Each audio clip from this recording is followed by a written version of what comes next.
طوفان ہے، طوفان بدتمیزی ہے، شام کا وقت ہو رہا ہے، بازار کے اندر لوگ جلدی جلدی اپنا سامان سمیٹ رہے ہیں اور سامان سمیٹ کر کے جانے کی تیاری میں ہے۔ ایک بڑھیا ہے جو یہودی ہے اور بہت کٹر ہے۔ عام طور پہ یہ بھی بوڑھی کسی بھی مذہب کی ہو، بوڑھی عورت کٹر ہی ہوتی ہے، بہت کٹر ہوتی ہے۔ ہاں، اسی لیے فرمایا مذہبی معاملے میں بوڑھی عورتوں کی طرح بننے کی کوشش کرو۔ دنیا کچھ بھی بکے، دیکھو آپ اور ہم لوگ بڑے ڈاماڈول لوگ ہیں کہ کوئی تقریر کرتا ہے آ کر کے آپ کی بستی میں، حضور کو علم غیب نہیں ہے، دو چار قرآن کی آیت پڑھ کے اپنی مرضی کا ترجمہ کر دے، آپ کہتے ہیں ہاں نہیں علم غیب نہیں ہے۔ پھر کوئی اچھے عالم آ کر تقریر کر دے حضور کو علم غیب ہے، پھر قرآن کی آیت پڑھ کے دلیل دیں ہاں یار حضور کو علم غیب ہے۔ یعنی روزانہ آپ کا دماغ بدلتا رہتا ہے مقرروں کو سن کے۔ ایک بات آپ کو کہوں، مقرر کو سن کے نہیں بدلنا، بلکہ حضور کو ایسا مانو کہ دنیا کی بڑی سے بڑی طاقت بھی حضور کے خلاف بولی بولے تو آپ کے اندر یہ حوصلہ ہونا چاہیے کہ کوئی جھوٹا ہے اور میرا دین سچا ہے۔ تو بوڑھی عورتوں کی طرح ایک دم پکے بنو، دین کے معاملے میں مضبوط، کوئی ہٹا نہ سکے، کوئی ٹانگ نہ سکے۔ کٹر تھی بڑی مضبوط تھی، لیکن سچائی مضبوط سے مضبوط چٹان کو پاش پاش کر دیتی ہے۔ وہ ادھر ادھر دیکھ رہی تھی، اتنے میں ایک خوبصورت جوان آئے، حسین و جمیل جوان، کالی کالی زلفوں والے، خوبصورت آنکھوں والے اور خوبصورت رنگت والے، آ کر اس بڑھیا کے سامنے کھڑے ہو گئے۔ انہوں نے کہا بھائی تو کیوں پریشان؟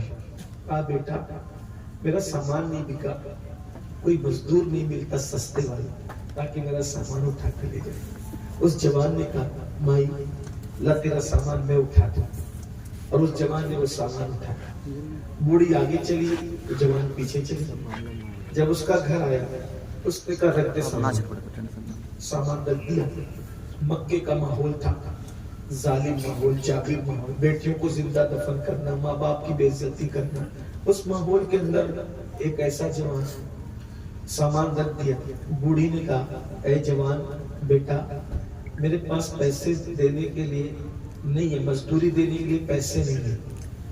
تو اس جوان نے کہا مائی میں کوئی مزدور بھی نہیں ہوں، اگر تمہارے پاس مزدوری دینے کو پیسے نہیں ہے تو میں کوئی مزدور بھی نہیں ہوں، میں نے تو انسانیت کے ناطے تمہارا سامان اٹھا دیا، اچھا میں اب چلتا ہوں۔ جب وہ مسکرا کے جوان جانے لگے تو بوڑھی عورت نے کہا ادھر لگو، تو بہت سیدھی سادی طبیعت کا دکھ رہا ہے، تیرا چہرہ بڑا خوبصورت ہے، میرے پاس مزدوری دینے کو پیسے نہیں ہیں لیکن کچھ نصیحت کر دیتی ہوں، نصیحت تیرے دامن میں ڈال دیتی ہوں، تجھے کام آئے گی میری نصیحت، بڑی قیمتی ہے میری نصیحت، سنتے جا۔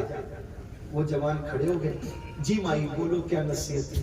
اس نے کہا بیٹا مکے میں ایک جوان ہے، عبد المطلب کا پوتا ہے، عبداللہ کا بیٹا ہے، اس نے نبوت کا اعلان کیا کیا، ہر گھر میں جھگڑا لگا دیا، اس کی زبان میں اتنا اثر ہے کہ جو اس کے قریب جاتا ہے اسی کا ہو کے رہ جاتا ہے، تو اس کے قریب مت جانا ورنہ تو بھی اسی کا ہو جائے گا، سنا ہے کہ اس کی زبان میں اثر بہت ہے۔ اس جوان نے کہا بھائی کہ جس محمد کی تم مخالفت کر رہی ہو تم نے اس کو دیکھا ہے؟ اس نے کہا نہیں۔ اس کی کوئی بات سنی ہے؟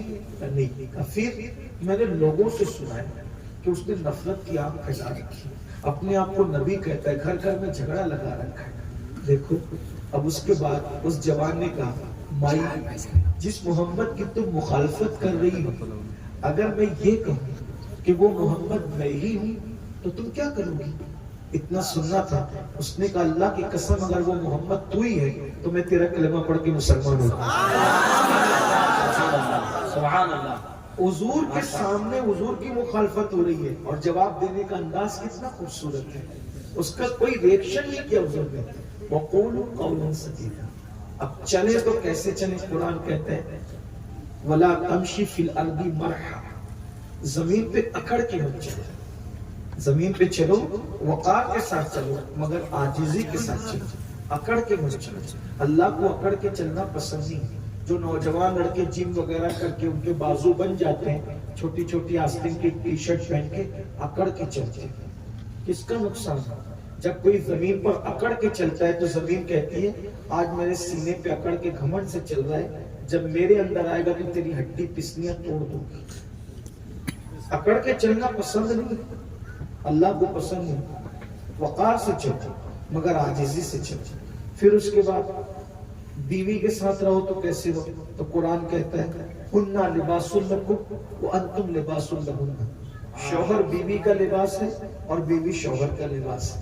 لباس کس کو کہتے ہیں؟ لباس عیب چھپا لیتا ہے. مطلب وہ بیوی سچی ہے جو شوہر کا عیب چھپا لے اور وہ شوہر سچا ہے جو بیوی کا عیب چھپا لے. پھر اس کے بعد لباس صرف عیب ہی نہیں چھپاتا بلکہ کیسا بھی انسان ہو اس کو خوبصورت بنا کے پیش کرتا ہے. دیکھو یہاں جتنے اچھے کپڑے پہن کے سب اچھے لگ رہے کہ نہیں لگتے؟ ہو سکتا ہے کسی کے جسم کے اندر سفید داغ بھی ہو سکتا ہے, پھنسی بھی ہو سکتی ہے, کچھ بھی ہو سکتا ہے, اللہ نہ کرے, مگر کپڑا سب چھپا کر کے خوبصورت بنا لے. تو قرآن کہہ رہا ہے بیوی لباس ہے, شوہر لباس ہے.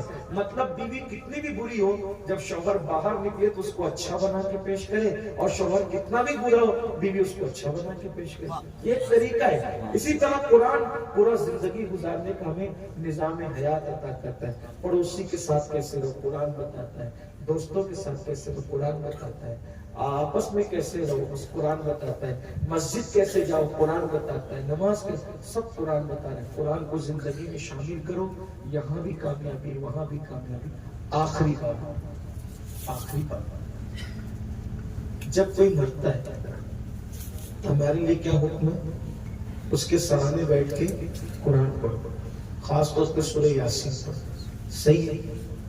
آپ کے یہاں ہوتا ہے کہ نہیں؟ مرنے والے کے سرانے میں کیا پڑھتے ہیں؟ سورہ یاسین. قرآن ہی پڑھتے ہیں. قرآن شریف کا دل ہے سورہ یاسین. اور حدیث پاک ہے جب تم مرنے والے کے پاس بیٹھ کے قرآن پڑھتے ہو تو اللہ اس کی موت کی تکلیف کو آسان کر دیتے ہیں. اس پہ ایک توجہ چاہتا ہوں.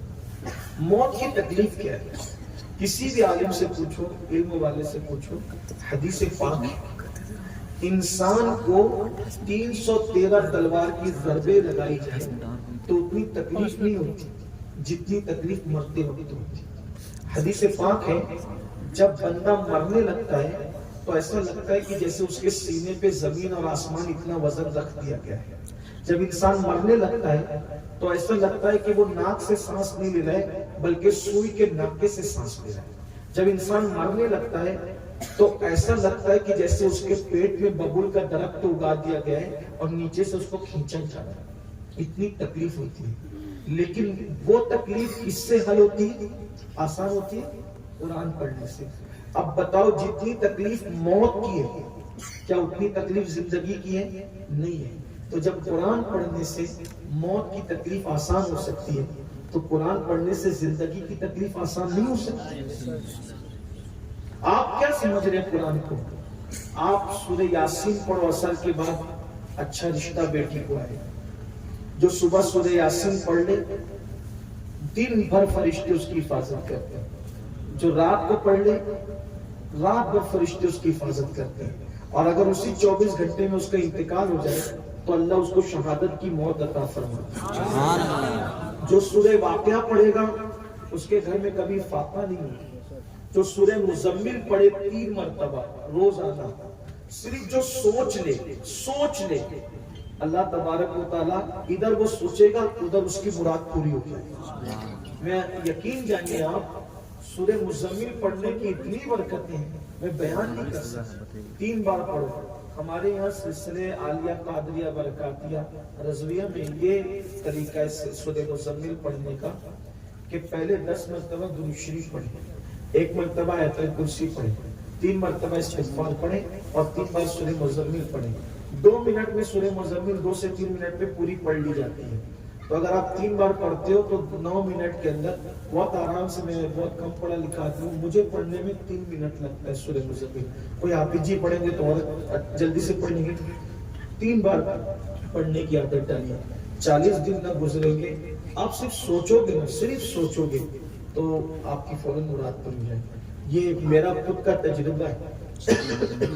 جب سے سورہ مزمل شریف کی تلاوت شروع کی ہے, حالانکہ یہ کہنے کی بات نہیں, یہ پھر کہہ رہا ہوں استغفر اللہ, کہنے کی بات نہیں, لیکن آپ کی ترغیب کے لیے کبھی دل میں خیال آتا ہے کہ یار چائے آنی چاہیے تھی, موسم ایسا تھا, کوئی نہ کوئی چائے پیش کر دی, ایسا ہوتا ہے. سبحان اللہ, ایسا ہونا چاہیے تھا, ہو جاتا ہے. آپ سے بھی کہتا ہوں اتنا بڑا نسخہ کیمیا گھر میں رکھا ہے، اس کا استعمال کرو، آسان ہے۔ سورہ مزمل آپ 8-10 دن دیکھ کے پڑھو گے، بغیر دیکھے یاد ہو جائے گا۔ سب سے آسان کام قرآن یاد کرنے سے آسان کچھ نہیں ہے، کیونکہ قرآن میں اللہ فرماتا ہے وَلَقَدْ يَسَّرْنَا الْقُرْآنَ، کہ ہم نے قرآن کو آسان کر دیا۔ کس کے لیے؟ کس کے لیے آسان کر دیا؟ کس کے لیے؟ یاد کرنے والوں کے لیے۔ اللہ تعالیٰ ارشاد فرماتا ہے وَلَقَدْ يَسَّرْنَا الْقُرْآنَ، ہم نے قرآن آسان کر دیا یاد کرنے والوں کے لیے۔ تو سب سے جو کام اللہ آسان کر دے، اس سے زیادہ آسان کام کون سا ہو سکتا ہے؟ تو قرآن یاد 8-10 دن دیکھ کے تلاوت کرو، آپ کو خود بخود سورہ مزمل یاد ہو جائے گی۔ ایک اور وظیفہ سلسلہ چشتیہ کے اندر غریب نواز میں ایک وظیفہ ہوتا ہے، یہ وظیفہ مولا علی سے چلا آ رہا ہے۔ اگر کوئی حاجت پوری نہ ہوتی ہو تو فجر کی سنت اور فرض کے درمیان 41 مرتبہ سورہ فاتحہ پڑھیں۔ اس طرح پڑھیں بسم اللہ الرحمن الرحیم الحمدللہ رب العالمین، پھر الرحمن الرحیم الرحمن الرحیم الرحمن الرحیم کی تکرار 3 بار کریں، پھر مالک یوم الدین ایاک نعبد و ایاک نستعین، اس طرح پھر پوری سورت پڑھیں وللضالین تک، اور 3 بار آمین آمین کہیں۔ اس طرح 41 بار پڑھیں۔ انشاءاللہ 40 دن نہ گزریں گے، آپ کی جو بھی حاجت ہے اللہ اس حاجت کو پورا فرما دے۔ اگر حکیم نے، ڈاکٹر نے کسی بھی بیماری کو لا علاج قرار دیا ہو کہ اس کا کوئی علاج نہیں، اس طرح سورہ فاتحہ 41 بار مریض پہ پڑھ کے دم کریں آپ، اللہ تعالیٰ اس کو شفا دے گا۔ آپ کے گھر میں سب ہے، اگر آپ کو مالدار بننا ہے، حدیث پاک کا مفہوم ہے گھر میں داخل ہوتے وقت تو السلام علیکم کہیں، اگر کوئی نئی گھر میں ہے تو السلام علیکم ایھا النبی کہیں، اور اس کے بعد پھر درود شریف پڑھیں اور 3 بار قل اللہ شریف پڑھیں۔ انشاءاللہ چند دن کے اندر اتنی دولت آئے گی کہ آپ سمیٹو گے تو سمیٹی نہیں جائے گی۔ ٹاک ٹائم پر آپ نے بہت آزمایا ہوگا، انٹرنیٹ پہ آزمایا ہوگا، حدیث کو بھی دیکھیے آپ عمل کر کے، آپ نے اپنے پاس سب ہے۔ یہ سب وہ چیزیں ہمارے بزرگ سب بتا گئے، لیکن ہم اس پہ عمل، ڈاکٹر کہے گا تو عمل کریں گے، انجینئر کہے گا، سیاسی لیڈر کہے گا تو عمل کریں گے، لیکن اللہ رسول کہتے تو عمل نہیں کر رہے، اسی لیے پریشان ہو۔ گھر میں سب موجود ہیں۔ دیکھو اگر کسی کی جیب میں دوا موجود ہے اور وہ بیمار ہے، جیب میں دوا لے کے پھرنے سے اچھا ہوگا؟ بولیے اچھا ہوگا؟ نہیں ہوگا۔ کب اچھا ہوگا؟ جب وہ دوا کھائے گا۔ تو قرآن بھی ہر بیماری کا علاج ہے، تکلیف کا علاج ہے، مصیبت کا علاج ہے، مگر وہ طاق میں رکھا ہے۔ طاق میں رکھنے کی بجائے اس کو سینے میں بسائیے، انشاءاللہ تعالیٰ یہاں بھی کامیابی، وہاں بھی کامیابی۔ اللہ تعالیٰ ہم سب کو عمل کی توفیق عطا فرمائے۔ گفتگو کے درمیان اگر کوئی غلطی ہو تو اللہ تعالیٰ معاف فرمائے۔ استغفر اللہ ربی من کل ذنب۔ السلام علیکم۔ دستار بدلی، آپ وہ منظر دیکھ لیں، اتنی دیر تک بیٹھے، اب 5 منٹ اور دے دیں تو دستار بدلی۔ اللہ تعالیٰ دارالعلوم کو دین کی عربی رات 12ویں ترقی عطا۔ تھوڑی سی جگہ اپنے علماء کرام معذرت کے ساتھ رہتے ہیں، ہم لوگ جو دستار بندی ہونے دو، دستار بندی ہونے دو، وہ 8 خوش نصیب طلباء کرام جنہوں نے قرآن میں محفوظ کیا، میں نام لینے جا رہا ہوں۔